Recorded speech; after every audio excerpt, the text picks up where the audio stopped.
Am primit salariul, a intrat pe card. Mergi cu mine la un bancomat să scot niște bani? De ce vrei să scoți banii de pe card? Trebuie să merg la cumpărături.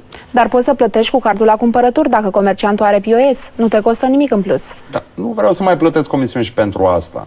Tocmai asta spun. Sunt cu comision zero, adică fără costuri. Fără costuri.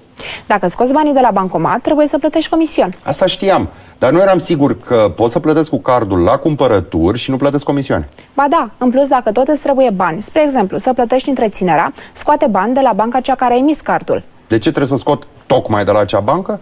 Comisionul este mai mic decât dacă ai scoate de la o altă bancă. Asta este bine de știut. Plătește cu cardul la cumpărături, chiar dacă este un card de debit sau un card de credit. În acest ultim caz beneficiezi de o perioadă de grație. Adică? Ai o perioadă de grație în care nu plătești dobânda dacă efectuezi cumpărături cu cardul și dacă reușești să achizi suma cheltuită în această perioadă de grație. Asta e interesant, dar dacă nu reușesc să achit în perioada de grație?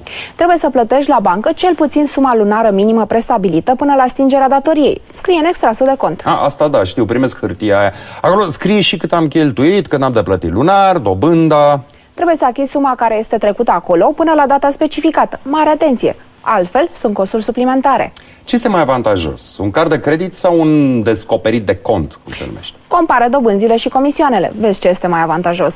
Ok, o să încerc să plătesc cât mai mult cu cardul la cumpărături. Foarte bine. Plătește la comercianți cu cardul. Scoate cât mai puțin bani de la ATM. Sau poți să plătești și pe internet sau la bancomat. Da, asta știu, mai fac asta. Și mai este ceva. Nu spune nimănui PIN-ul de la card, adică numărul acela din 4 cifre. Indiferent de cine mă întreabă. Indiferent, doar vrei ca banii să fie în siguranță.